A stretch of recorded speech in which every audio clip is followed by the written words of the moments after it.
So then I got the hard stuff again. That's when I realized, okay, I can't do this on my own. Because I was like, I don't need AA, I don't need counseling, I don't need any of this stuff. I'm just going to stop drinking, and that was, it's a start, if that's how you start, then hey, that's how you start, but. Yeah, you have to find another way of life. And that's what I wanted, was physical symptoms. I guess I had dropped down to like 100 about 160 pounds, which is light for me, and I was looking like crap. Didn't want to look at me. I'm used to being a little more built than that. So that was depressing. Just distant from families and friends. Friends I had were garbage anyways, so it's just a garbage way of life, not happy with anything, so went to find my happiness, and then Corey came into my life. Aww. Yeah, it's crazy how things work out. But I remember sitting in jail, and I drank and I'm glad I did this too, I drank while I was out on bail or whatever, bond, I don't know which one it is.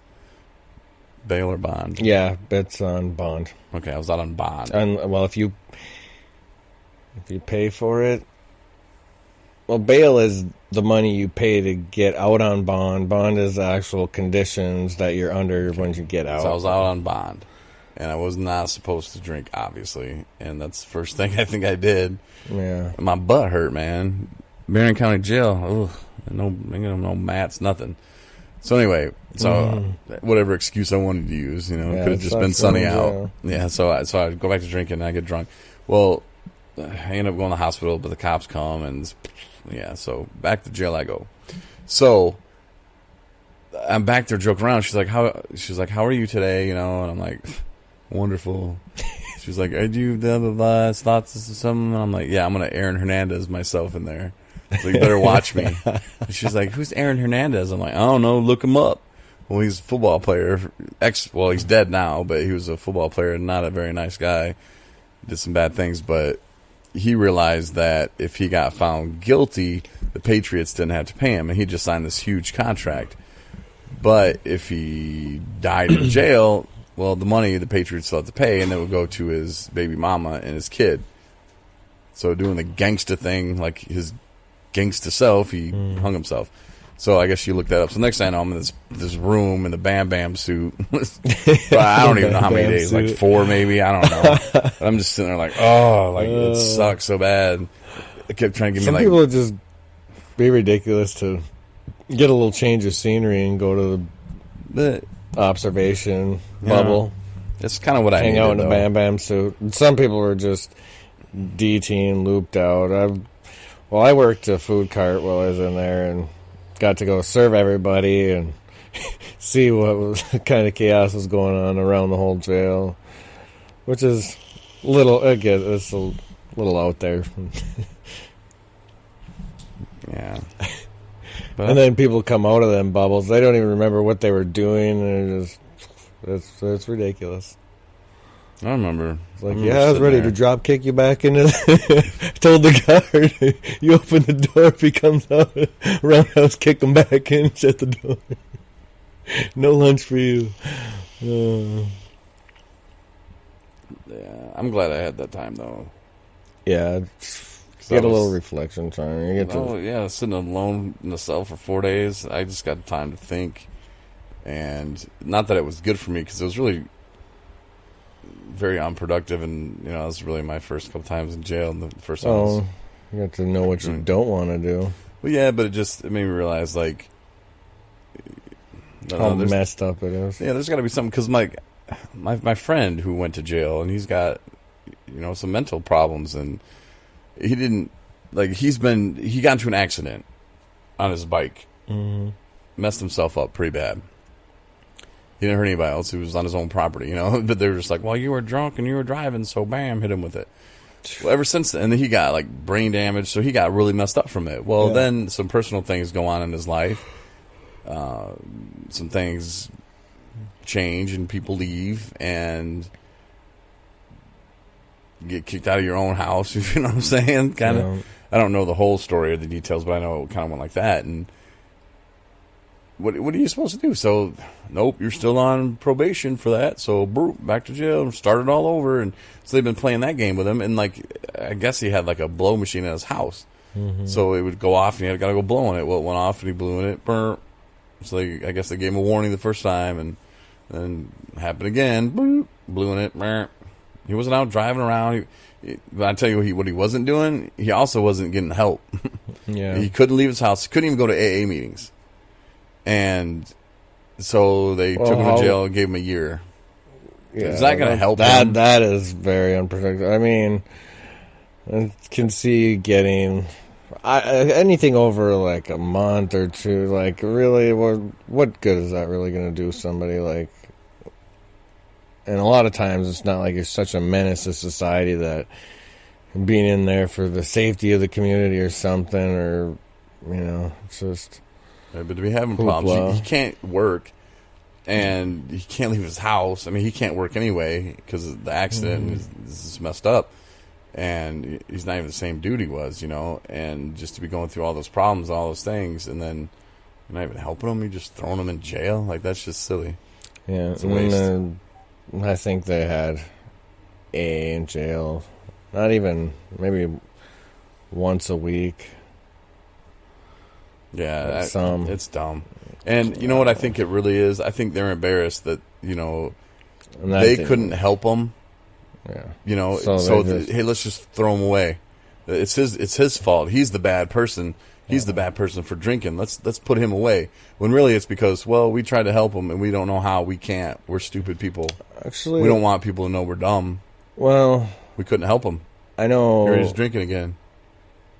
For people, I know Marquette County, they stuck in, they got a cell where if you need more, if you're under mental distress and you are crazy, that they have a special unit for you. He's not whatever, crazy, but just slower. Yeah, so I mean, it's not the answer for a lot of the problems. No, so maybe it's not even the answer for normal. Like couple week timeout just to stab you back into reality for some people who need it.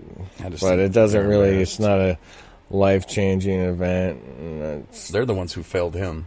The system failed him. The people that were supposed to help him failed him.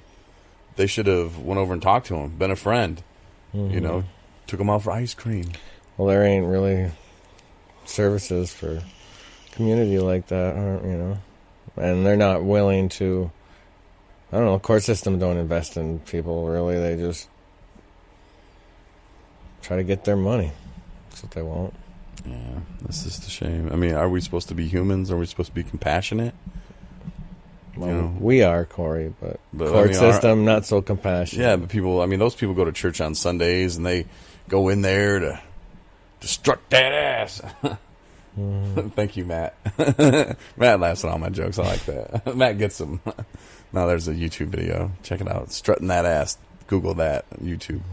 But yeah, they go in the church and they go in there and they, oh yeah. No, you stop playing that. But that's your relationship with God. But and that's a lot of people talk the talk when they're in jail. Like, oh, I'm going to clean. I'm going to do so much, do it right. They're writing the judge trying to get treatment when they're just not ready for the commitment. Really, I had to just feel like a hostage in my own body. Like my life was that bad where I wanted it more than. And that's where recovery coaches can come in, and we could go in, and that's the dumbest thing too, where you have to, before you can go talk to people in jail, you got to be sober 2 years. Okay. That's stupid. Or at least I don't even know what the criterias are, but I don't know. It is dumb. It's a little extravagant. Like, hey man, look, I'm doing things out there in life, and life can be better. And every time when I was in jail, I would be talking to dudes, and they'd be like, "Man, you need to be like a motivational speaker. Like, you need to give me your extra peanut butter because that speech was not free." I started Men Too, the men movement. But just a little inspiration goes a long way, man. If you can inspire somebody, especially at one of their lowest points in their life, where freedom's taken away, their will's taken away, they're treated like dog, at least the jail I was in. Oh, yeah. And it just, if you can give them a little hope, a little inspiration, don't just let them sit there and get mad and try to plot revenge on whatever got them there. How about you help them? Yeah. Because we're overrun. We don't. Okay, well, first of all, I think weed being legal take care of some of that. But of course, people are still stupid. You still can't be driving around smoking pot. I don't think the majority of people that are in jail are there for pot anyway, right? Most cops even you just get chuck it out, throw it, whatever. Put it in their pocket. I've never went to jail for marijuana. That's for sure.